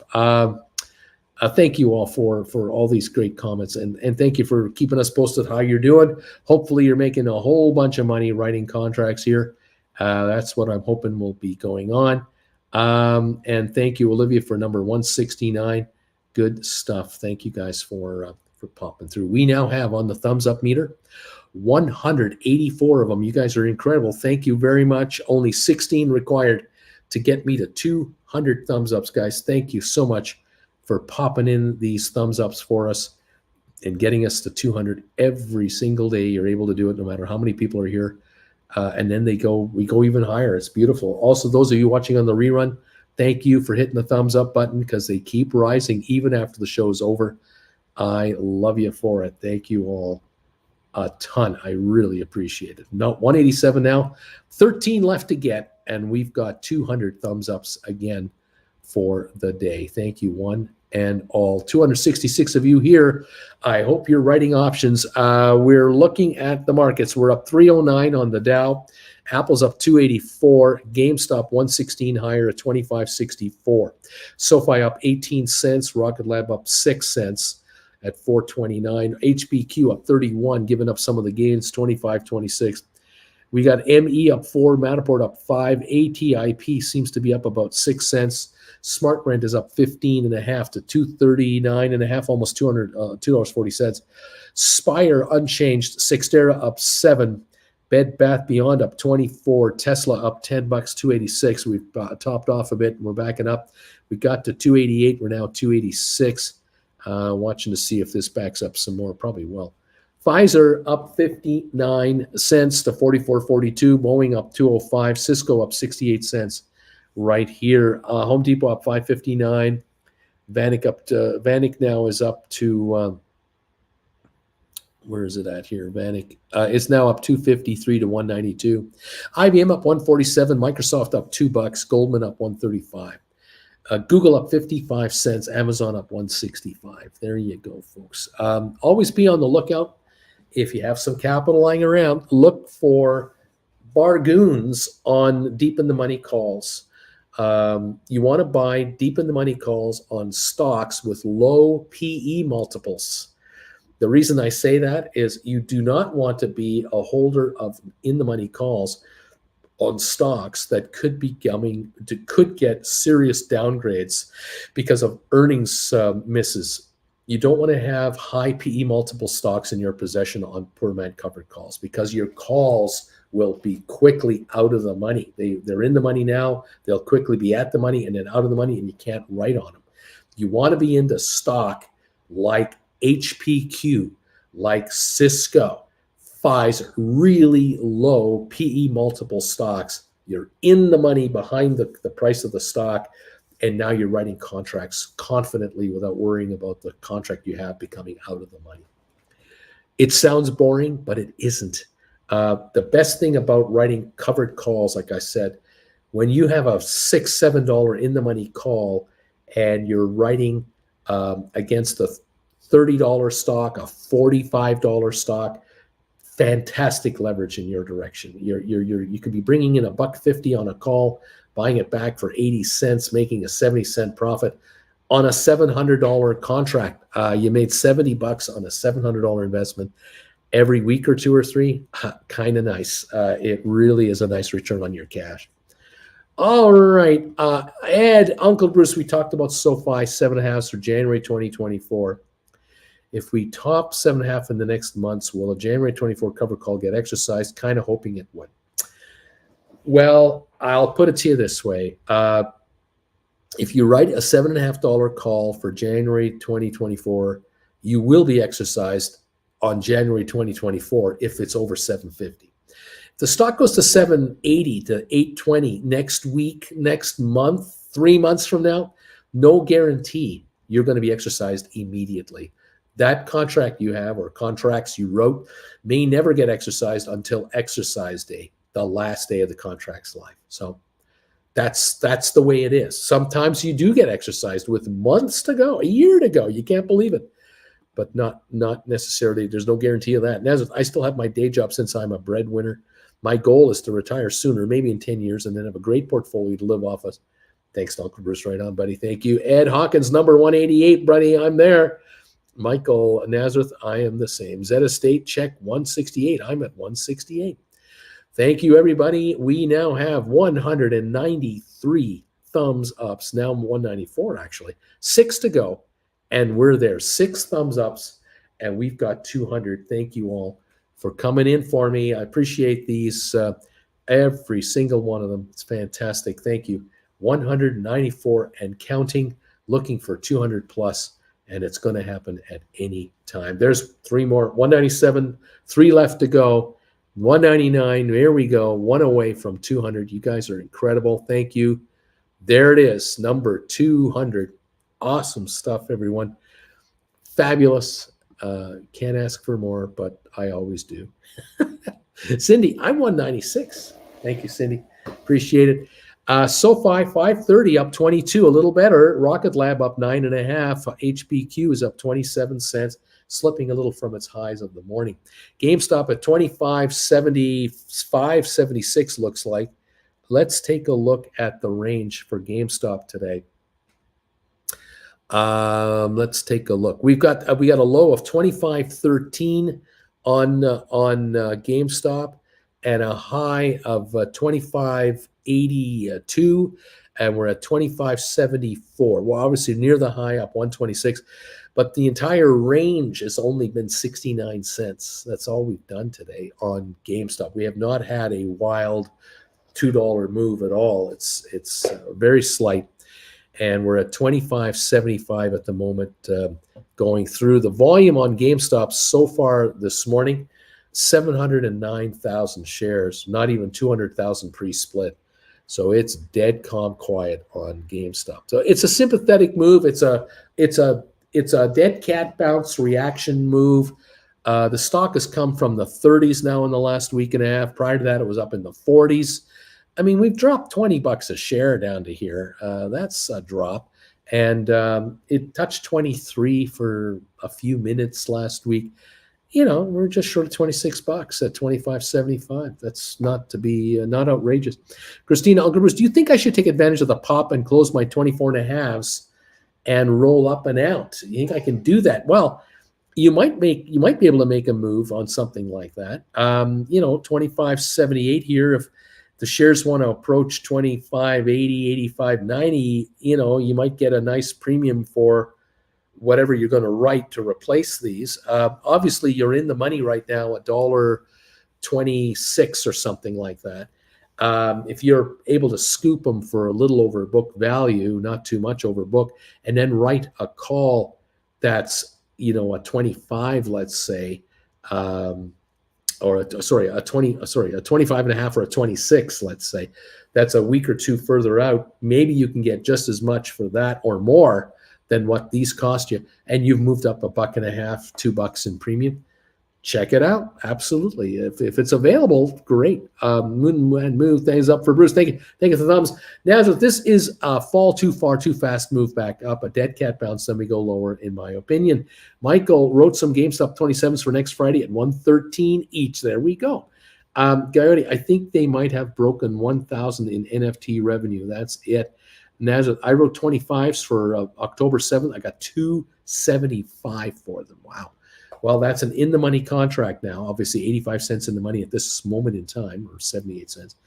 Getting 225. There's some premium there. And there's nothing wrong with that, right?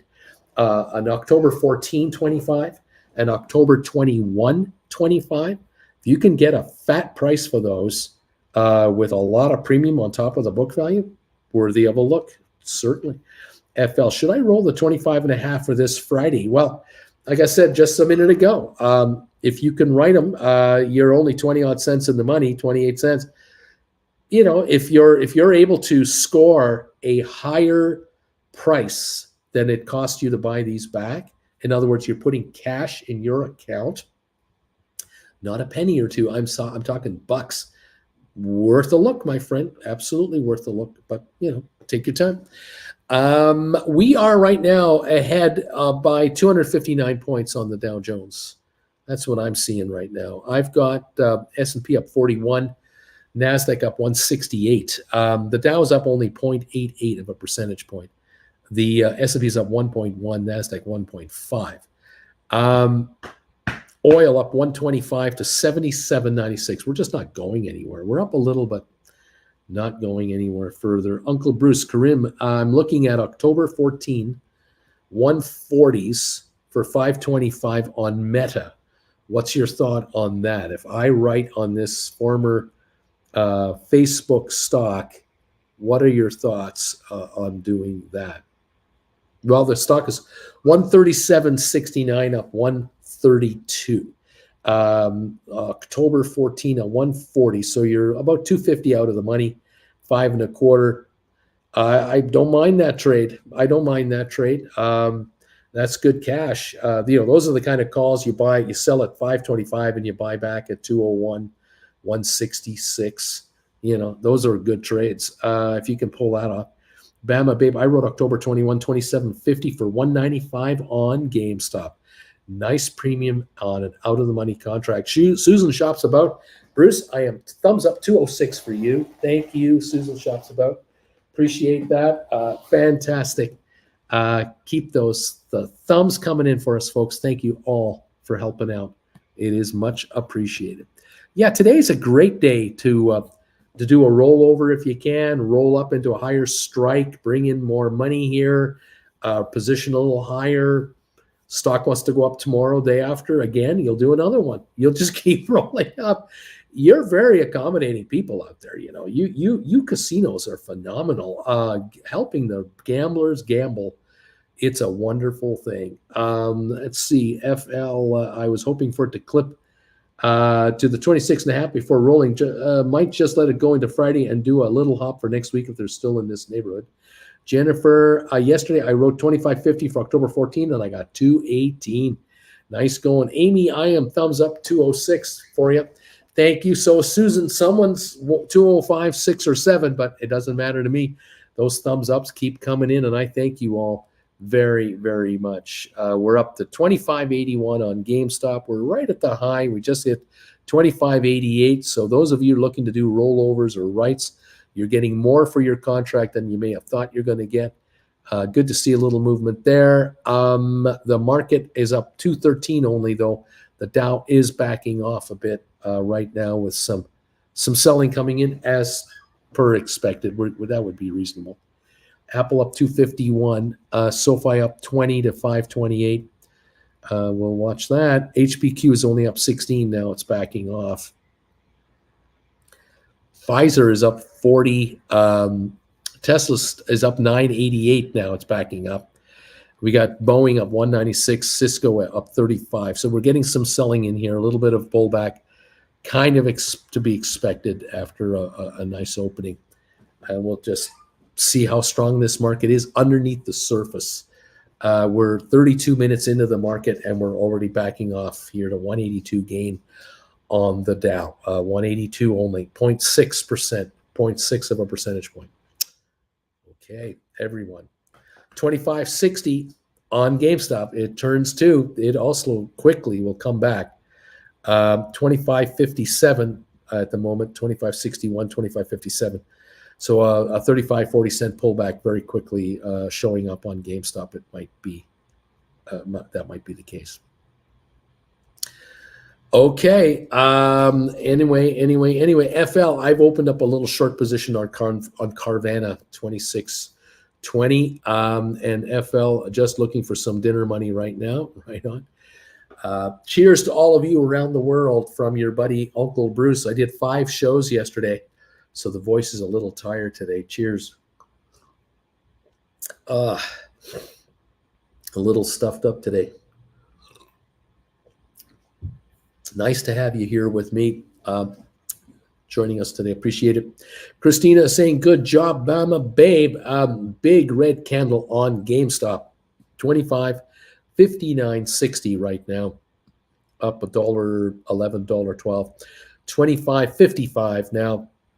Up $1.07. We've dropped almost 40 cents from the high of the day. Michael is saying, perfect. There you go. The Dow up 165. We're still backing up a half a point now, half a percentage point. NASDAQ is backing off. It's only up 1.07%, 115-point gain. S&P up 26. So all 3 indexes are bouncing down, dropping lower. Oil holding a $2 gain at 78.82 right now. That's what it's doing. Apple up 217 at 152.90. Got up today to 154.69. Now 152.94. A little pullback on Apple as well. 25.53 on GameStop. We're off 41 cents from the high. SoFi 5.24 after hitting a high of 5.33. We've given up 9 cents from the high. The low today 5.20. Traded $6.5 million on SoFi. Rocket Lab is 4.28 after topping out at 4.40, giving up about 12 cents. 777,000 traded there. HPQ got up to 25.57 within 10 minutes of the opening. It's now 25.06, a 51 cent haircut from the high this morning. Interesting how that fluctuates. Again, if it comes down here, that puts the 20s and the 18s in your sights for 2024, 2025, deep in the money calls. Shop them. See if you can find them under the 90-10 rule. Grab those things cheap. ME up a half a penny. Matterport up 3 cents. ATIP up 7 to 103. SmartRent up 11. Spire unchanged. Xterra up 6. Not much going on. Bed Bath Beyond up only 6 cents. We are backing off. Tesla's up only 8.98. We're backing off. Pfizer up 30. Boeing up 177. Cisco up 36. All coming down. Twitter up a dime. Home Depot up 424. Carvana up 139. At 25.83, we're backing up. Hood up 32 cents. Vanik up 176, backing off. IBM up 74, also backing up. Microsoft up 128, falling. Goldman falling. It's up 61. Google is falling off, up 46. Amazon's falling. We're up 76 cents. Meta up 91 cents at 137, falling off.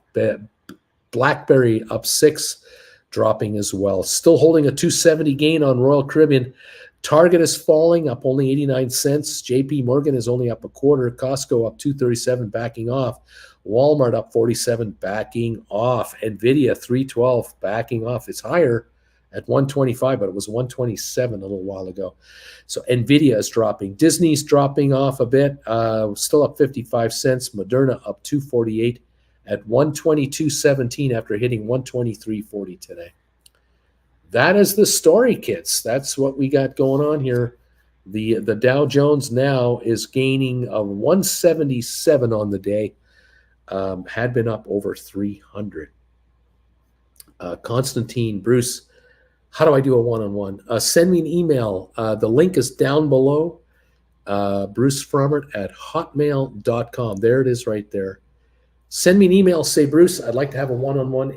I'm available Sunday, 10 o'clock Eastern, noon Eastern, 2 in the afternoon Eastern on Sunday.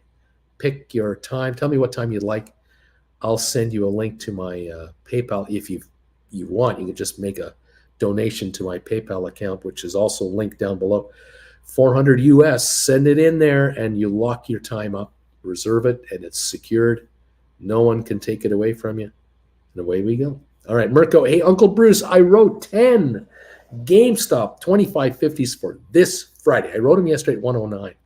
I bought them back 58 cents yesterday. Now, today, just wrote them again at 119. Stink bid is set to buy them back. Let's see if they pay another 50% today. How about that? Mirko, 25.36. They're out of the money. Beautiful job. And the stock's only up 74 cents. It's 25.22 now. We're off 72 cents from the high 15, 20 minutes ago. Mirko, something tells me you might be doing this at any time. Christine, I think I'll fold my arms. I may roll on another day, but my goal is $1 a week for my GameStop. I don't want to give that up and roll into another week and take that dollar. Well, Christina, your contracts are backing off right now, so you're doing fine. Coyote, wonder who bought the highs again and again. Who's doing that? Why? 25.28 on GameStop, so showing an 80-cent gain, but we're down almost 70 cents in 15 minutes from the high of the day, which was about a $1.50 gain, 155 gain. So yeah, we've seen some backing up. The Dow is up 162. We're backing off there from the 300 plus point high today. A very interesting market, to say the least, with the usual shenanigans going on, which is kind of par for the course. 25.23 on GameStop right now. And the Dow is only up 103, as best as I can guesstimate it. S&P is only up 19, and the NASDAQ only up 99. We are definitely backing off on this market right now. We're noticing the 10-year Treasury breaking the 4% mark. That's the highest level in 12 years for interest rates. A lot of people have never seen this before. We got oil at up 242 to 79.17 at the moment. The Dow up 113, and that's all. GameStop 25.27 as we are seeing more selling coming in there. Okay. Was this a morning bull trap? Well, you always get these dead cat bounces, and then you get the realizations, and then maybe another run, and we're going to do this. This is the thing. This is it. Human nature is to trade stock and get in, get out, outguess everybody else. I just say Do what the market tells you to do. When GameStop is up $1.50, write options at a higher level, roll up to higher levels. When it backs off, buy them back for a profit, or cross your arms and let them back off even more. It's good for writing, at least, Michael. You know it. Exactly right. This market is great for writing contracts. Indeed, it is. 25.38 on GameStop, 136 gain on the Dow.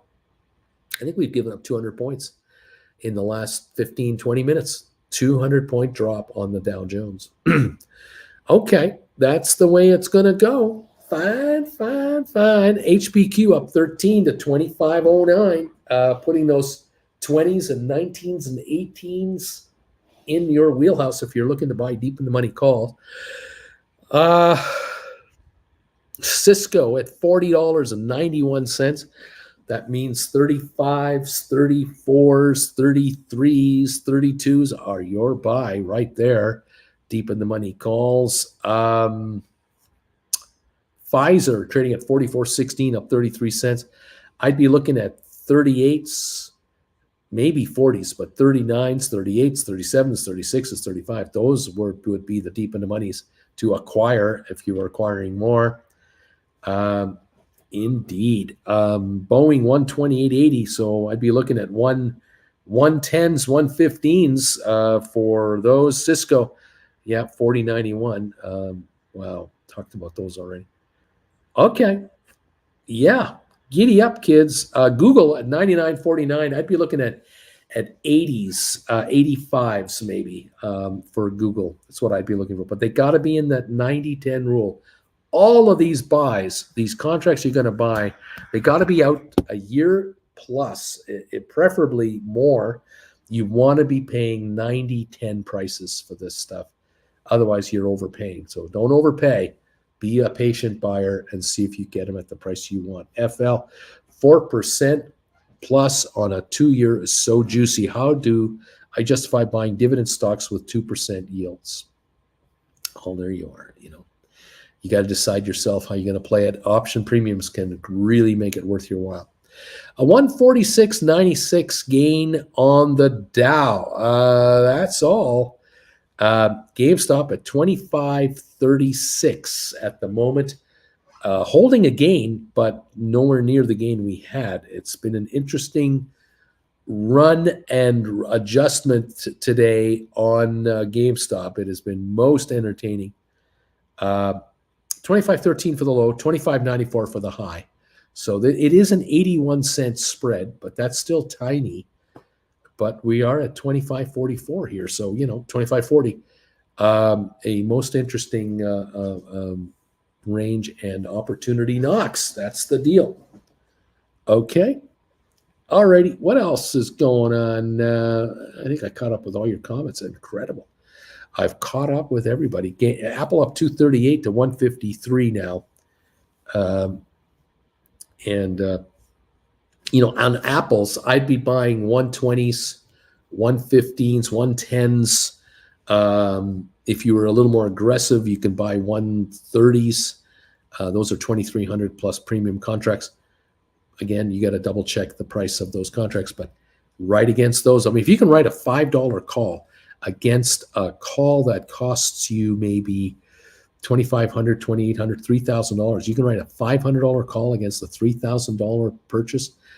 That is serious premiums. That is really nice. That you can do every couple of weeks, pull in $3 or $4 profit, possibly. Nice. I mean, if you pull in $3 twice a month, that's $6 net a month on what did I say? $3,000. Nice. Yeah, really good. If you do 10 of those, way to go. JR, Uncle Bruce, you are the man. Well, I'm a man. I'm here. I'm doing the best I can. Oh man, 25.45 on GameStop. There you go. All right, you leverage players, you. Way to go out there.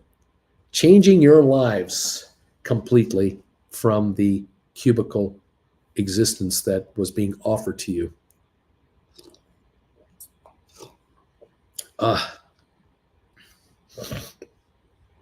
It could be worse, I guess, Oh, by the way, I wanted to mention one other thing. I just remembered.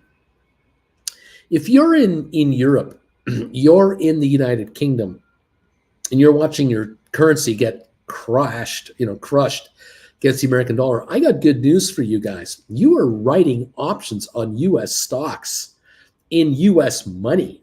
So if you are making, 500 US dollars a month or 1,000 a month writing some options, it's not a lot, but it's $1,000.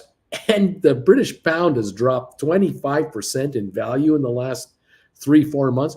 You got a 25% raise. You're clearing the equivalent of 1,000 US that is now 25% more valuable. That helps with the problems back home.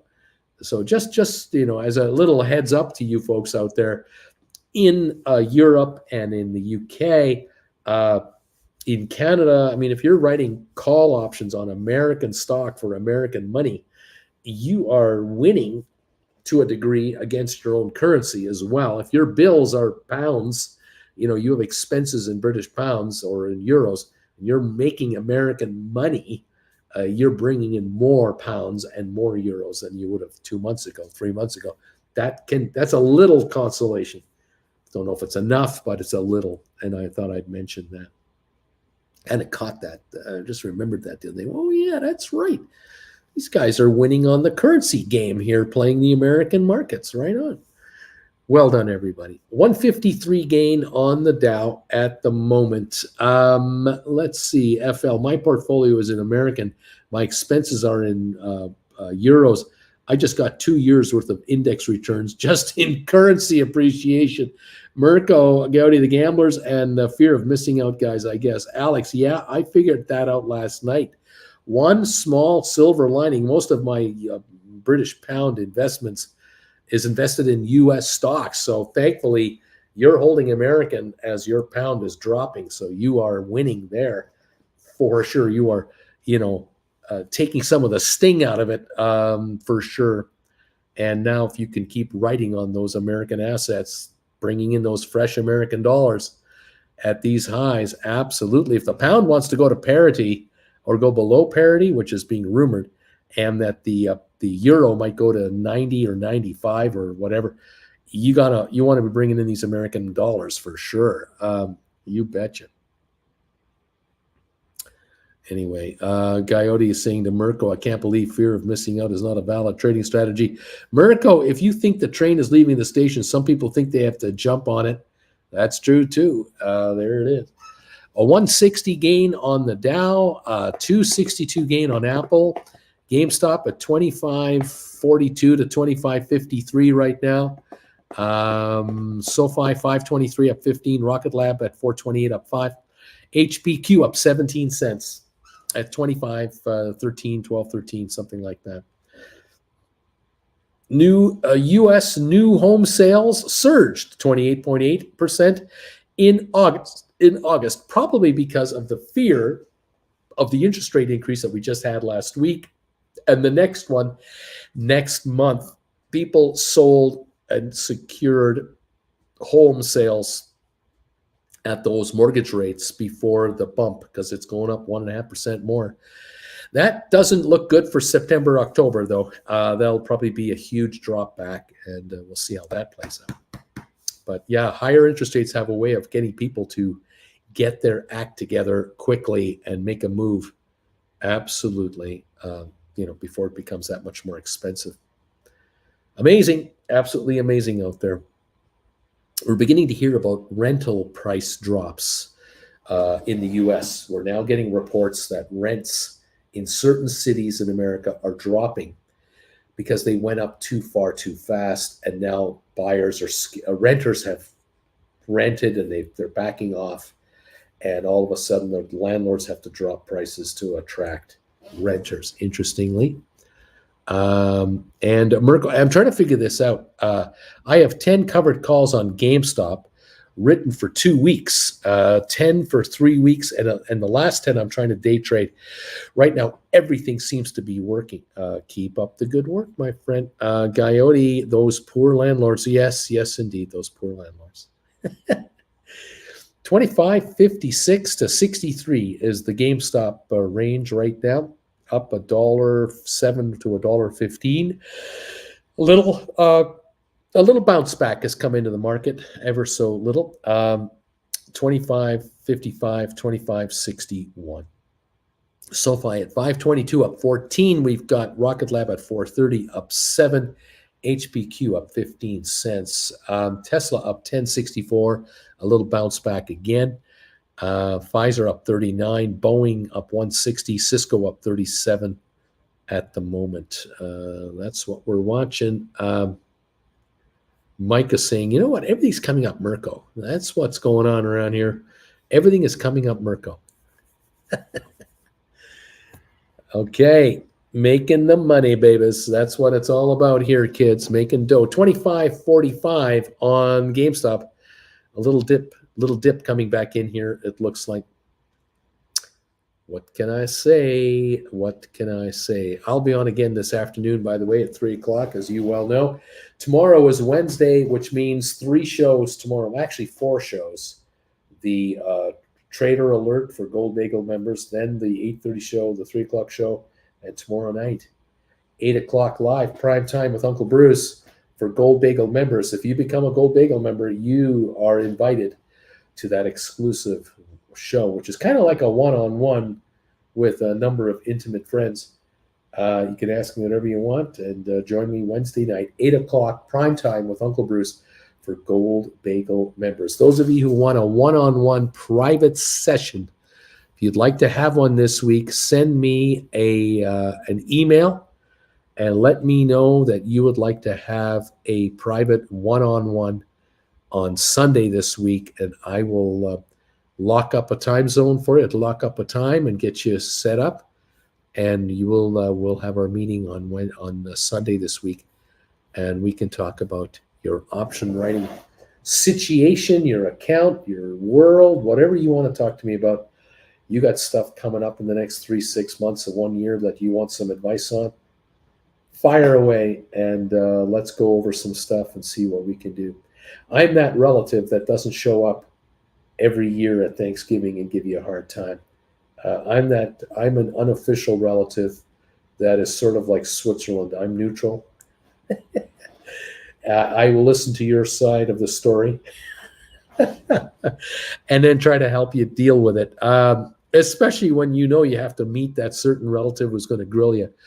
You might have the info you need from me in advance to handle that individual. Maybe I can help you out that way. I don't know. All righty. Thank you all.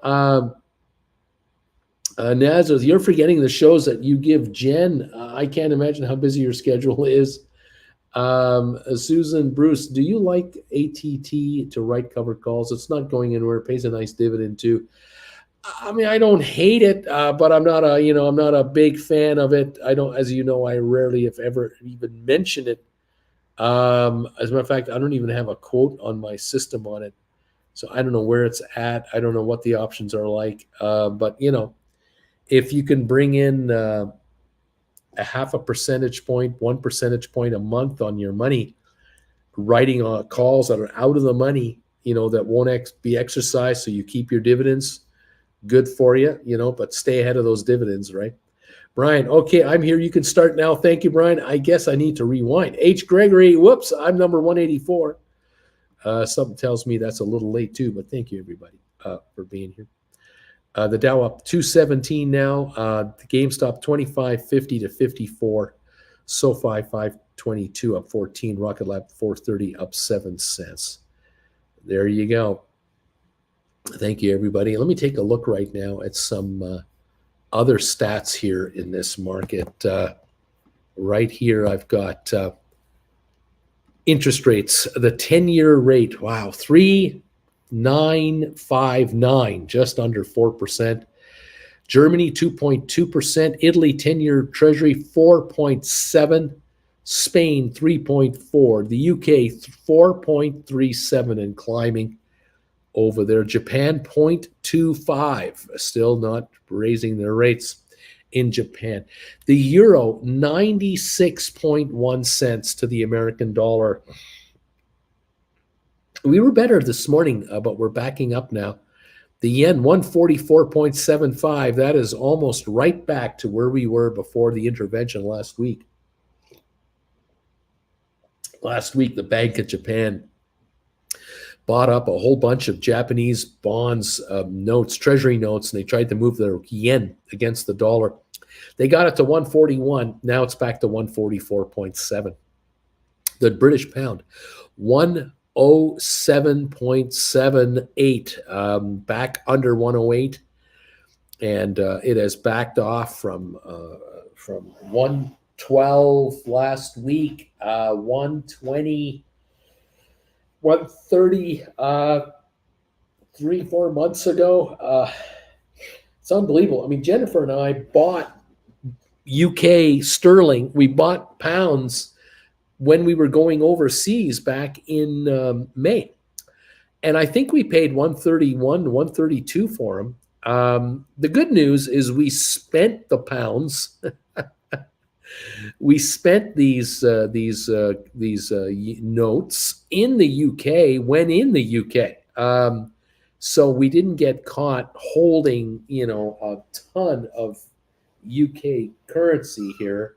We have a little left, but not much. And so, are we down a few dollars? Yeah, but we're not losing thousands of dollars on exchange rates. Believe me, we booked our flight back in probably February for May to go over and come back.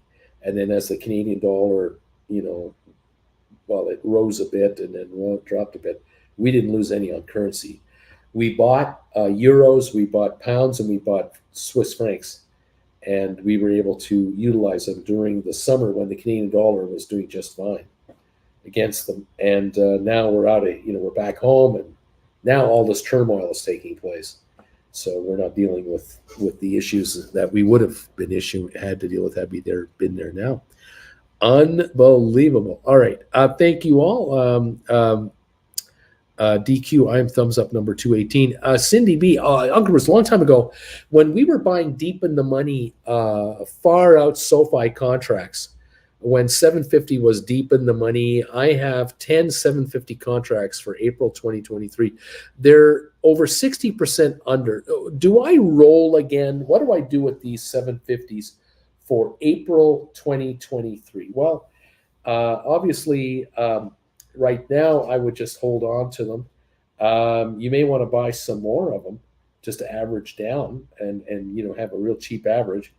If the shares go to $758, your average cost of the calls will likely, as these calls appreciate a bit, you will likely get all your dough out of them, and then you can sell for a break even and reposition yourself. I mean, obviously, if SoFi wants to take a courtesy run and go to $657 in the next month, that would be lovely, wouldn't it?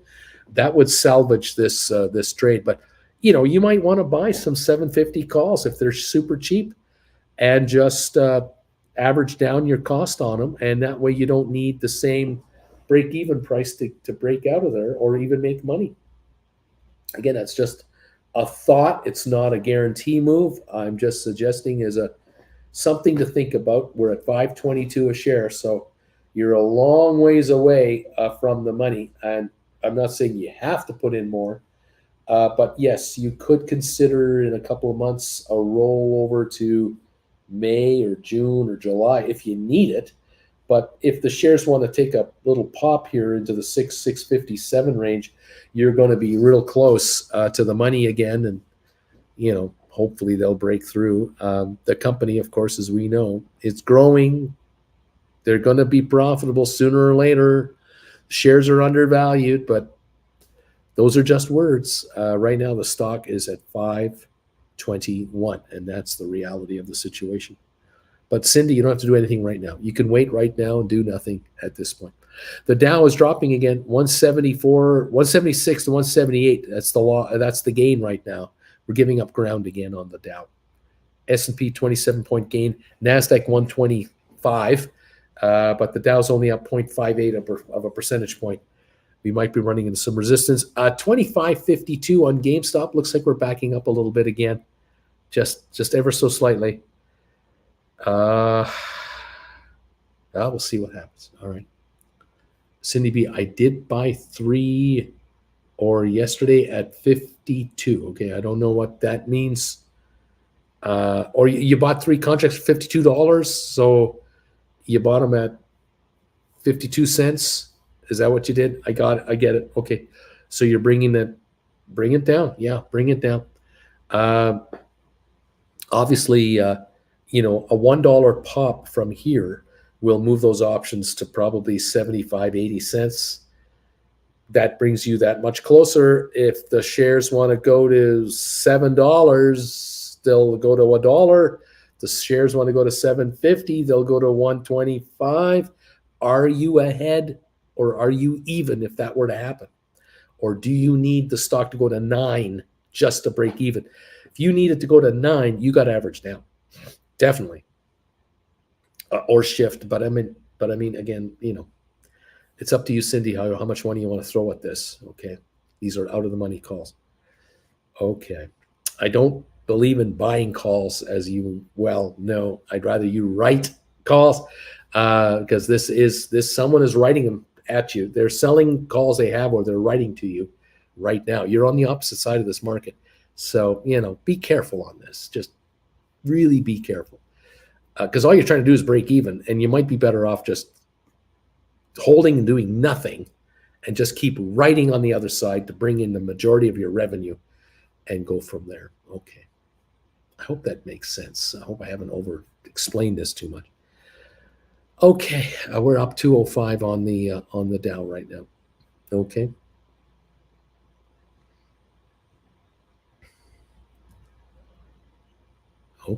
Okay. Oil up 233 to 79.04. That's where we're at. I think I've been on over 2 hours. I have. We've reached the 2 hour mark, and I have to take a break. Michael, I would definitely hold them to at least the next earnings early November. That's right. Alex, Cindy, I'd see what happens at November earnings. I think it'll be positive, but the macro environment is so bad. We'll have to see what effect it has. Alex, Michael H. Jinx. Michael's going, Jinx. That's right. All righty, guys. Thank you for being here with me today. Thank you for these thumbs ups today, guys. We have 222 thumbs ups today because of all of you today. Again, another 200 has been hit. I appreciate it. 200 people watching right now. Thank you for sticking it out with me and hanging around. Join me at that this afternoon at 3 o'clock. And we'll get ready for the final hour. And if any of you want to have a one-on-one consultation Sunday this week, send me an email, let me know, and I'll see what we can do to fit you in the schedule for 10 in the morning, noon Eastern, or 2 Eastern, 10, 12, and 2 Eastern time Sunday. There are 3 spots. Let me know if you'd like one, and we'll get you set up, okay? Thank you all. I'll see you this afternoon at 3 o'clock, and let's get this final hour together. 25.82 on GameStop as it's trying to hit a new high of the day. The high was 25.94. Get ready to write more calls. We'll see what's going on.